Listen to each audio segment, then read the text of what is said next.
let's get into the acting part. Now, let me be honest with you. I am not an actor. I never trained to be an actor. I couldn't be. I don't think I could be an actor. Maybe I could. I just that's not my style. But I am a big fan of watching movies, animated films, a lot of stuff. Like many of you guys, I spend time watching actors act on TV.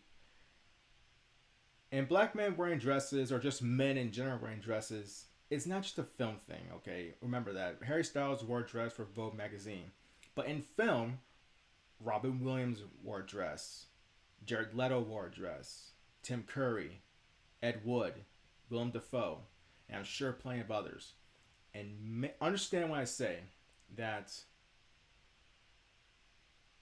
those men that I mentioned are white men, which also mentioned the black men that have donned dresses and become successful. Vin Rames, Tyler Perry, Marlon Wayans, and Martin Lawrence. And understand something, they didn't become famous for those roles. The reason why the movie was a success, the reason why the people gravitated towards those characters was because they were very authentic characters. I mean, Medea. People still to this day, whenever they see Tyler Perry, they want him to do an impression of Medea. That's the reality of it. He didn't need Medea to be successful. I'm pretty sure if he didn't have Medea, he would have still been successful. But then again, that Medea character is pretty much the rocket fuel that kind of got people to look at him in a different way. And here's the thing, that wasn't his only success. He's had many Broadway plays, television shows, films, and him actually starring in a film after using that as a success. And not only that, let's look at this from a different perspective, a different angle, as I would say. Let's just throw the women's dress out the water, just for now. Cat Williams has always, not always, but a lot of times portrayed himself as a pimp. A lot of his branding is pimping. One of his stand-up comedy DVDs was called Pimp Chronicles. I know you don't want black men wearing dresses and emasculating themselves, but understand this right now. Do you think young black men want their kids? Do you think black men want their kids to be pimps? Because you portrayed that, and that's pretty much how you marketed yourself at one point. Do you think people want to see their kids watching Django and seeing Samuel Jackson portray Steven like that? Do you think they want to see that? Do you think black men want to see their kids watching American Gangster and want to be a gangster, or watching Training Day and be a rogue cop?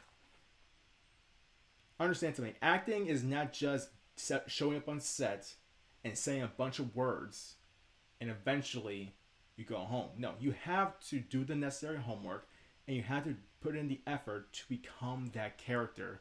That way you can generate the right emotions, hit the right points in the heart for people to not only believe that this person who's not the actual person he's playing believe you, but they want to root for you. Think about this now. Every time you see Robert Downey Jr., do you know what people think?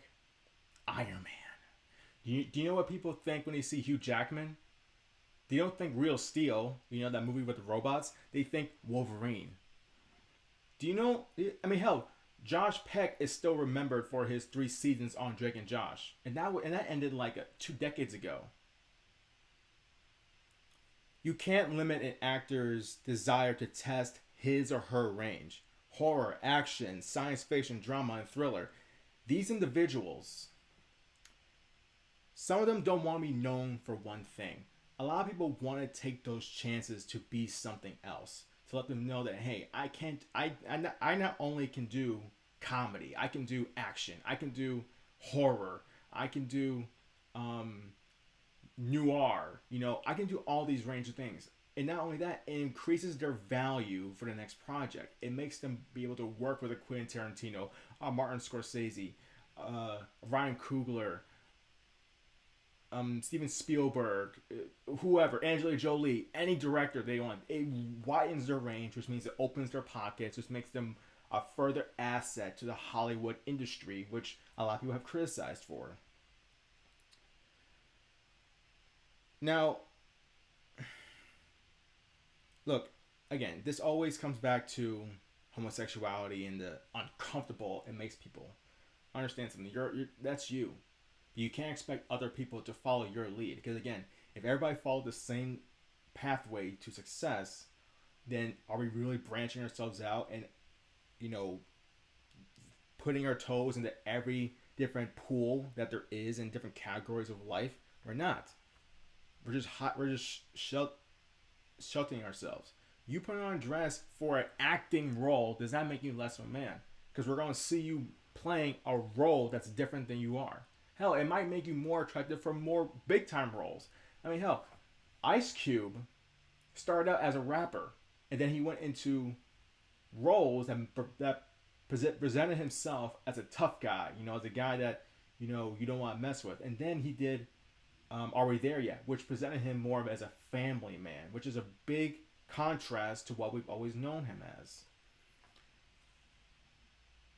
That's just an example, but there's many. I mean, hell, what's that guy's name? I'm thinking about. I think his name. Jonah Hill, super bad. 21 Jump Street, comedy roles, and then he did Wolf of Wall Street. Now it has Wolf of Wall Street has comedy in it, but he played a serious character. That movie was not comedy. It was actual quality film that could be up for an Oscar at any time. Actors need to be more than just one thing because you only be. That's why for me, whenever I watch comedians and I say, "Oh, he's a great actor. He's great," I'm like, yeah, in comedy movies. But would it be the same thing in action movies? Would it be the same thing as in drama? Romantic comedies will be the same thing? Maybe not. Maybe it will. But again, you can be you'll have more respect. Well, not respect, but you'll open more eyes if you can just branch out from the norm and be something more than what you're accustomed to, and you'll gain a bigger following.